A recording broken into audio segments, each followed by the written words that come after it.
Hello and welcome back to And Still We Rise. I'm your host, Christine Seidel, and today we have returning with us Kaylee Finley. She is one of our psychotherapists here at Rise Therapy Center, and we are going to link one of her previous videos so that you can read more about her bio. So today we're going to talk about a really interesting subject that, especially with all of the new trends around emotionally mature parents and going no contact and really just kind of talking about, adulthood and how we are navigating relationships with parents and really kind of unraveling some of our experiences in childhood.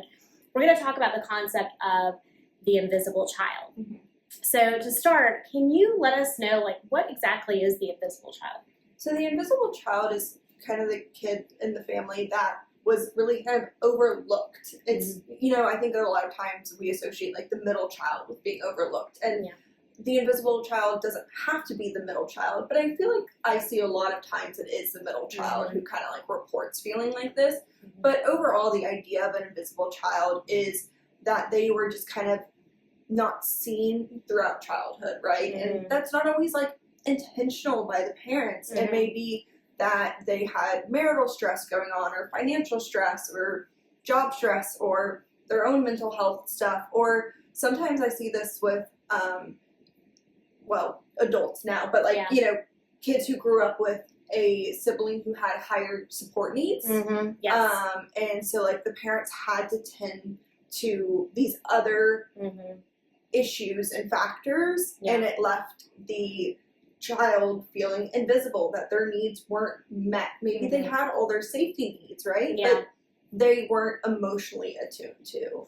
Yeah, I think that's a really good point. I mean, we often hear about the middle child syndrome, right? They always feel like they're kind of sandwiched in the oldest and the youngest, and they don't get as much attention. But this can also happen in families where maybe there's only one child, and the parents have, high financial stress or situational stress, and their just availability is really hard to find. Or maybe it's, two children, and, one has medical needs or concerns that are chronic that the parents have to kind of just situationally attune to, but that it's not necessarily this intentional thing that parents do. Sometimes it can be parents' emotional unavailability, or their own projection of their own stuff that makes them unavailable for the child, but it doesn't necessarily have to be something that parents are intentionally trying to cause. And we want to kind of talk about that as we talk about the trends of fractures in the parent-child relationship, that we want to honor not all of these situations are, done from such a malicious intent. Yeah, and I think that's where it becomes frustrating for both the parent in the situation and the usually now adult child, when that adult child is trying to voice this and the parent's responding with, well, I did the best I could. It's yes, that can be true. Yeah. While also these needs were not met. And I think that's where that defensiveness from the parent side comes in, but also especially with this invisible child wound, where they start second guessing their own experiences, which we know, as we talk about, you'll see with the invisible child is such a core thing of not trusting themselves and their experience. Yeah. And so then when they're met with well, I did the best I could, or I don't remember it that way, then it reinforces this doubt of wow, maybe I'm ungrateful, or maybe voicing this isn't safe. Yeah, and I think a lot of times, especially with the clients that I work with, they don't really recognize that this was an issue until they come to therapy. Yeah. Because a lot of times, children can be praised for being the easy child, right? You're so easy, you always know what to do, you're always, so responsible. You're such a good helper. Yes, such a great helper, that's another one. And really that's a survival strategy that we pick up in childhood, is that, if there's not really the availability for my emotional needs to be met, then I will find ways to meet them myself, you know? And so sometimes we wear that as a badge of honor. Definitely. Going into adulthood. I was always self-sufficient. I knew how to take care of things, and it's not until they're doing a little bit of this therapeutic work that they're like, wait a minute, that maybe not be as healthy as I thought it was. So how does this manifest into behaviors into adulthood, or even how does it start kind of presenting in childhood?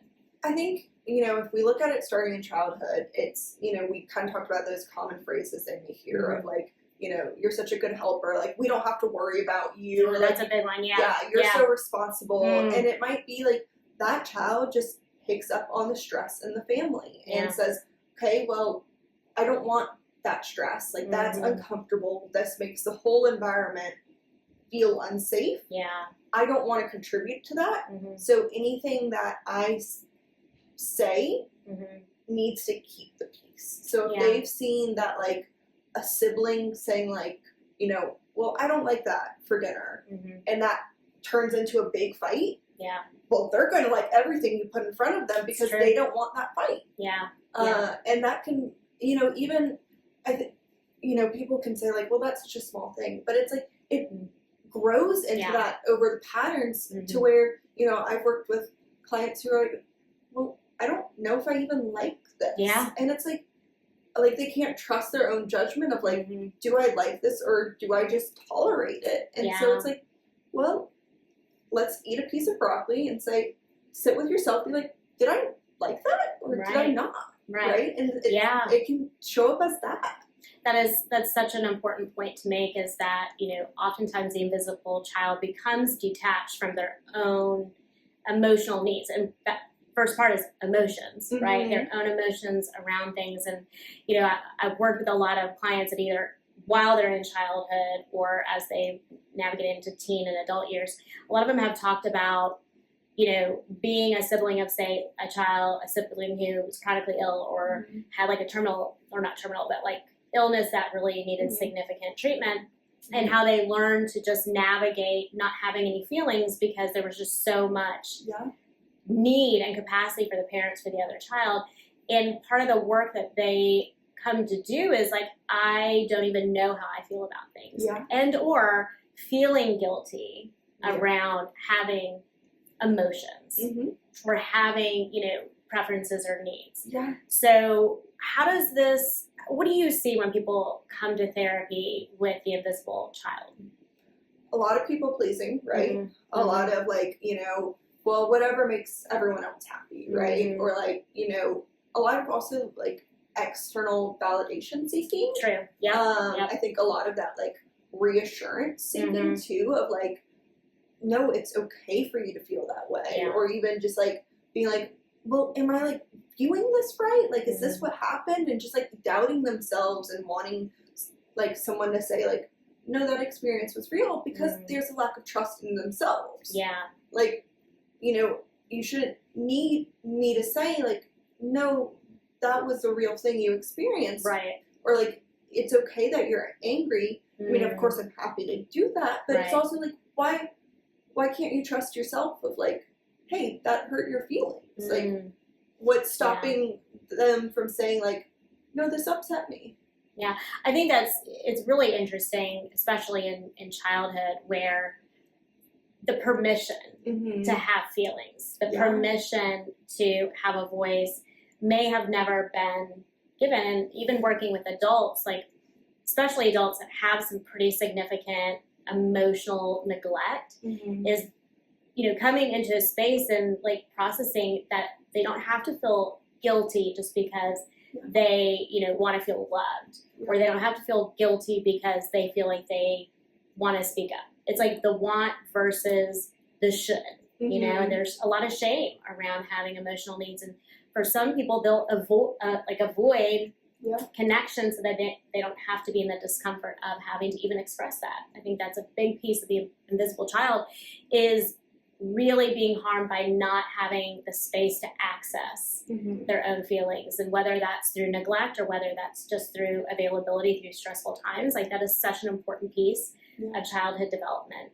Yeah, and I think for like those adults who come in talking about it, they may not have the word of invisible child, but they'll use things to describe like how lonely they feel, like, even in relationships, or how disconnected they feel, or like how just, you know, they don't feel like they have a strong sense of identity because their identity has been built around pleasing other people. And so like that chronic loneliness. Yeah, and a chronic sense of not knowing how something feels. Like that's definitely something like adults working on some of the relationship patterns. Yeah. You know, when I talk about like the characteristics or traits of healthy relationships, they'll be like, I just don't even know what that would feel like. I don't even know what it would feel like to have that. And so just this real like void of emotional attunement within themselves, you know. So I think oftentimes like adults will talk about like almost feeling numb at times. Well, I don't even know how I feel, or a void of, and oftentimes like the fear of being vulnerable enough to have feelings and or emotional needs. So what does that look like, especially in adulthood, when it comes to like attachment, and especially like romantic or intimate relationships? How does the invisible child, what is the pattern that it falls or they fall into when they are coming into a relationship, if that hasn't really been addressed? Yeah, I think there's a lot of like ignoring their own needs because they don't even know what those needs are, and taking on this like caregiver role for the other person. And I'm almost inclined to like, maybe you speak to it too, to say like it's almost an avoidant trait, right? It is, like, yes, very much. You know, I think we tend to think of these like people pleasers as more on the anxious side, right, yeah. which I think they are. Yeah, I to some think extent, yeah, they can. It's a lot of like the fearful-avoidant or of this disorganized, like wanting to be close but not knowing how to be, but only wanting to be close through tending to someone else's needs. Yeah, through the other person's needs. Yeah. And the other person's emotions. Right. Not their own. Because that's scary and that's not allowed. And like that could cause problems for that person. It doesn't matter if it causes problems for them. Yeah. Because they can handle it. Right. Self-sufficient. Yeah. We don't have to worry about you, right? Yeah. And so they can handle all that discomfort. But they don't trust that anyone else can. Yeah, and I've actually seen, even with some of the fearful avoidance, like finding things to connect that feels like feelings, like, you know, whether that's sex or caretaking or overfunctioning, because of the absence or the void of knowing what real attunement and attendance is, or the reciprocity of a relationship. It can also create, you know, complete avoidance, like I'm just going to avoid a relationship, or I'm going to find ways to seek what I feel like is emotional connection or emotions around something that can actually be pretty harmful and self-destructive. So that's definitely something I think in, you know, if you're out dating or if you're in relationships, like it's so important to get feedback, you know, around, you know, how is somebody experiencing me? Yeah. You know, how is somebody providing a reflection to me that I need to be conscious of. And asking, like, what does this person bring to my life, and not just what am I bringing for this person's life? Because I think they tend to really view it in the way of, like, well, like, I feel good when I'm doing this for them and stuff. And it's like, okay, yeah, like, we feel good taking care of other people, but what are they adding to your life? I think that's a really good point, because I do feel like the invisible child is highly susceptible to manipulation too, and very susceptible to toxic relationship patterns, because if you feel kind of this void in your own emotions, you're open to somebody's projection, right? And so, you know, being kind of told in childhood, you're the easy child, this is what you are, like being told who you are, you're just as susceptible in intimate relationships to be open to receiving what somebody is saying your identity is, right? Exactly. So you can really get into some pretty toxic cycles if you are not aware of what harmful relationships kind of look like. You know, so there's that, like, completely avoid or get into some very chaotic, toxic dynamics because of that lack of real attunement to yourself. Yeah, and I think that's also where we see someone who's like a serial monogamous. Yeah. Because they don't want to sit with themselves. Because Well, they don't know who they're sitting with. Yeah, yeah. They have to learn how to sit with themselves. So that brings us to, how do you work through this? You know, when you say sit with yourself, somebody be like, well, I did sit with myself for like 10 minutes and I was bored. Yeah. Well, yeah, and that also ties into, like, you know, we are teaching people how to feel their feelings. Yeah. Because I think as a whole, like, as a culture, like, we've gotten really good at intellectualizing our feelings and being like, over-intellectualizing. Yes, I feel this way because of this. okay, yeah, you're right. Yeah. That's also not feeling your feelings. Correct. Yeah. Which people get. That's a tricky thing for some people. That's to come to glass terms with. shattering for people. But it's, okay, where does it feel in my body? Yeah. Where do I feel in my body? Mm-hmm. What is this feeling trying to tell me? Yeah. Like, if I, for example, I tend to feel anxiety in my throat. So when I am anxious and I sit with that feeling of anxiety in my throat, I can close my eyes and I can focus on that. Say, okay, what does this anxiety need right now? And that's sitting with your feelings and feeling it and saying, like, I'm anxious because of this. Yeah. And this is what I need right now.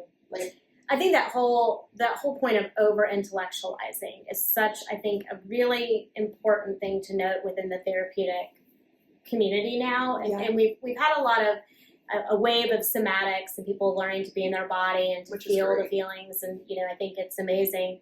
But I think for over-intellectualizers, even that feels sometimes too much, right? Yeah. What do you mean? Like, okay, so I'm in my body, what do I do? And over-intellectualizer is like, what do I do? How do I fix this? What do I need to figure out? And so I think that permission, especially from the therapeutic relationship, to be like, okay, just be an observer of yourself right now. We don't need to fix our feelings. Yeah. Like, what if you had permission to not fix or do or figure anything out right now? What are you observing within your body about this feeling? And I love it you said, I feel a lot of my, feelings in my throat when, I'm maybe needing to attune to something. Yeah. And I love checking the body and being like, what does this part of the body tend to do normally, right? Yeah. And it might be like, what is it I haven't said? Or what is it I want to say? Yeah. Or what is it that needs to be said? Asking questions about that part of the body to be an observer, from... as an inner child therapist, I love the reparenting, kind of sitting with that little invisible child and asking the questions. Yeah. What is it you're feeling? Yeah. What do you need to say? What is it that you feel like you need to say? But that comes from being in observation of yourself instead of others. The invisible child is so gifted, honestly, in being an external perceiver of others, because in childhood they had to, scan the environment to make sure everybody else's feelings were addressed. Yeah. Right? Yeah. So observing, coming into the body, somatically, attuning to that place. What else is?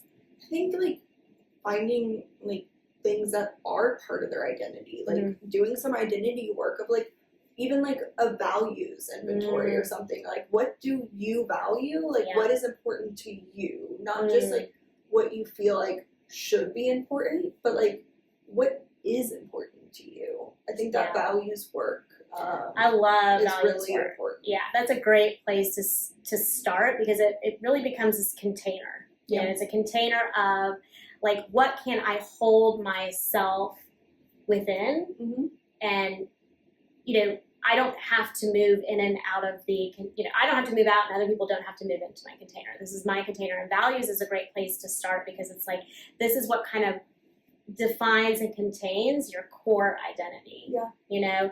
And that's, we don't really, for the invisible child, they've never been allowed to be a separate, contained self within their family of origin, because it's just,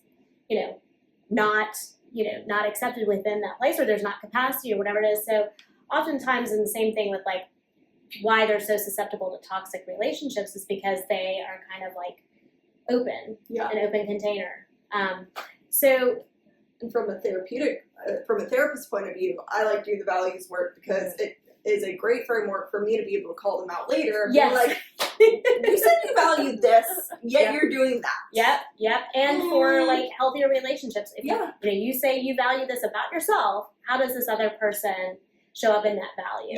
Yeah. And so versus, because they're so used to scanning other people's feelings, that's a way to create this boundary. Yeah. Boundaries naturally evolve. Yeah. From the standard of values we hold for ourselves. Exactly. It's not something we put on somebody as a punishment. It's something that just naturally exists.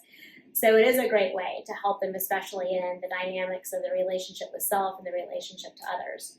I think self-validating, too, working on that self-validating and that self-compassion work is a big thing of not like not feeding that reassurance seeking like I talked earlier about, but like working on validating themselves and their own experiences and just saying like, you can trust yourself. Yeah. I think that like that self-trust is a big thing. Yeah, like having that self-compassion, receiving compassion from yourself really gives you permission to have your feelings, to have your values, to understand a little bit more of your own needs, your own feelings. And if you can do that with yourself, then you can typically go out and do that with others, you know. And I think a big piece of the invisible child's wound is their discomfort with receiving. You know, it's so unfamiliar to receive attunement and attendance because it just wasn't there in childhood. So, you know, when they are adults, like having somebody proactively give attunement and attendance feels super uncomfortable. Yeah. And so that is such a key piece, is if you can provide that self-validation, that self-compassion to yourself, you'll be able to receive it from others. You know, this is, you know, that, you know, very telltale sign is when you try to give somebody a compliment and they're very hesitant to receive it. It's almost like this discomfort of receiving even the validation or a compliment because receiving is such an uncomfortable thing for them to experience because it's unfamiliar. Yeah, and I think I see that a lot in therapeutic relationship of when I like start validating their experience of like, that must have been really hard. Well, no, it wasn't that bad. Right. And it's like, oh, like that, like, that's where I'm like, this is... We've hit something. Like, it's okay if it was. I mean, it's not okay, but like, it's okay for you to acknowledge that actually it was harmful. So let me throw a question out to you, you know, with the whole trend of, you know, like no contact with families, if somebody's listening or somebody's watching and they're like, wow, that invisible child, you know, that really resonates with me, and they're kind of in this difficult, fractured place with their parents, what advice would you give them? I would say to remember that it's not all black and white, right? Like, we can hold space for the fact that our parents may have felt like they were doing the best they could, and it still could have been harmful for us. And I think validating that and not, I mean, maybe your parent was truly just flat out evil. If they're watching this, I doubt it. No. But you don't have to villainize them for your experience to be true. And that's not saying like that excuses things. Right. But I think holding that compassion can really be helpful, even just for yourself. But also, like, your experience was real, and they will not remember it the same way you do. That's very true. They will not. And you can try to make them, but you can't. And so just remembering that, like, your experience was real and those feelings that stick with you matter. I think that's really good advice. You know, start with that self-compassion, show up for yourself in that way. You know, oftentimes when we come to realize some things from childhood, we want to rush to our parents and be like, you know, you did this, you know. And of course, like, their experience is different.